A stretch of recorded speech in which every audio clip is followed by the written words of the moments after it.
guys, how's it going? Welcome to the channel. My name is Miguel. If you are new here, I want you to know that I do appreciate every single one of my supporters. I don't take anything for granted and I appreciate it. My channel is about just reviewing watches in general. As you scroll through my videos, you'll see anything from Rolex, Tudor to what we're gonna see today, a watch that costs less than $300. As a matter of fact, we're gonna review other watches that are maybe $100, and that's okay because my channel is about exploring all watches for all types of people. I don't want to just cater to one sector of the market, if you will. We all love watches, right? We aspire to own maybe expensive watches, maybe inexpensive watches. Who knows? Everybody has a different social economic place where they're at in their life, but that doesn't mean that you can't enjoy watches. And that kind of pisses me off when I'm looking at social media and a lot of people flexing their things, and it becomes the norm, right? It becomes so normal that it's like everybody's flexing their Daytonas, their Rolex, their Tudors, or whatever, Patek Philippe, or I'll take it even a step further, right, with the Jorns and Debitunes. And it's fine, that's cool, but it's become so normalized that now when somebody gets a watch like this or a Seiko and says new watch alert, a lot of people go, okay, great, it's another Seiko, whatever. But no, it's a huge milestone, man. It's a new watch and it's so much value for what you spend. Right now, there is some truth to you spending a lot more money, and it hurts, right, if you buy something expensive because you work hard for it, that you definitely deserve more kudos because, hey, it took a while to get that. So I get that it shouldn't be the same type of thing, but I'm getting out of line here. Today we're going to be discussing and discovering a new watch brand for me. I've seen this around social media. I've always wanted to review one. And here it is, the Boderry Assymetry Chrono. This watch costs $299. I think it's a great value proposition. Ultimately, I may not keep it, and I'll tell you why, but let's go through it real quick. Let's talk about the specs.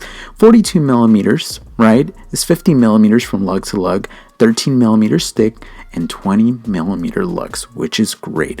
I love the sapphire crystal on this guy. It is dome. I thought it was acrylic at first, I'm gonna be honest, but it's like, oh, it's sapphire. It's kind of cool. 50 meters water resistance, not bad. It's a chronograph. 316L stainless steel throughout the case. Finishing, not bad. There is some polishing. There is a little bit of brushing. Polishing is not great, but it's a $299 watch, so it's not bad. It's okay. Pushers are very nice. Nothing is screwed down. Everything is just pull and pull crown. Very nicey kind of onion style crown. I like the pushers. Very easy to engage with them. It's a nice looking case. It's a nice case design. The movement, when we turn it over, we are greeted with a display case back, and I'm a fan of this movement, the ST1902 Seagull movement. This is a manual wind movement, 22 joules, 38 hours of power reserve, 21,600 beats per hour. For those of you that don't know, this caliber is actually, I don't want to say a replica, but it's a copy of the Venus Caliber 175. There's a huge history when you go online, read about it. I talked about it before. They bought the machinery from the Swiss, and basically this is, in essence, kind of Swiss design, but it's manufactured in China. I like the fact that Boderry actually put their name on it. They engraved it on the back. Very cool movement. I mean, for what you get, this is fantastic. It's one of the best movements for the money out there when you want a chronograph. The dial on this is beautiful. I really do like it, and the name, the asymmetrical the name comes from the asymmetrical colors on the dial. So it's very cool that two of the registers are silver and one of them is black. So the one that's black is the running seconds. And then the other ones, we find a 12-hour indicator on that, and then the other one is a 30-minute indicator. And I like the pops of red there. The hands are very cool, very nice. I like the numbers, very Art Deco-y, especially for the number 8. I like that. And that racetrack around the outer dial really reminds me of the Omega Speedmasters, kind of racing back from the 90s. Those were very cool. I'm a fan of those, and this one has that. So I like that kind of callback a little bit to the Speedmaster. So engage engaging this movement, disengaging. You know, the chronograph is relatively easy. You know, the manual wind is very nice. The watch in hand feels nice. It feels solid. It doesn't feel cheap. But with that out of the way, I do want to get into some of the bad and some of the good about this watch. One of the downfalls of this watch is what the company calls Swiss Super Luminova BGW9. I highly doubt that. The lume on this is terrible. Honestly, I would have preferred not having lume on this, because the lume on the one that I got is extremely bad. Really bad. Another thing that's kind of bad but kind of good is a leather strap. It's not bad for the money. Typically leather straps are not great on watches. This one's not bad. It has a nice texturing to it, kind of like that Saffiano leather texture on it. We see that white stitching on the back, or on the outside, I'm sorry.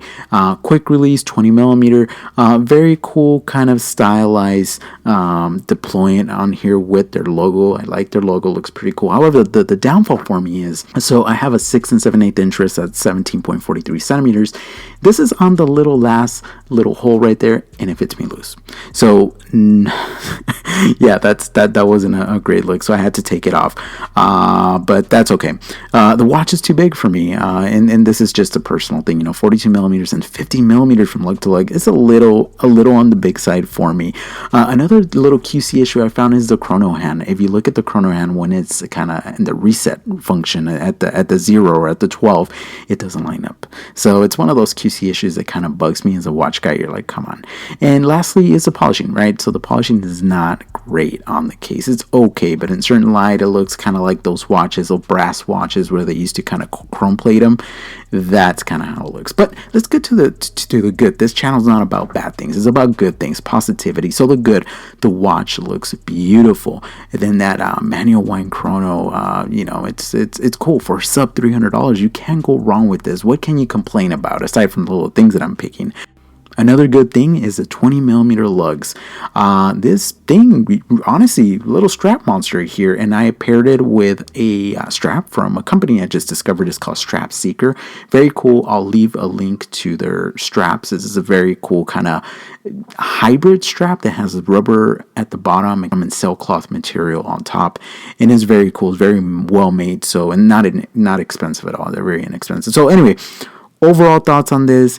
Very cool watch, not for me personally, but I can recommend it for anybody that's looking for a budget chronograph. And it looks very handsome, and they have different colorways. So let me know what you think. Let me know if you like this style of video. I just wrote a few bullet points in front of me, and I'm just kind of talking, right? And typically I don't do that. I am very methodical with everything I say, and I write scripts, but it takes too long. So let me know if you like this off the cuff kind of style. So anyway, stay safe out there, guys. I know it's kind of crazy times right now. And do me a favor. It doesn't matter how much success you get, how many cool watches you get.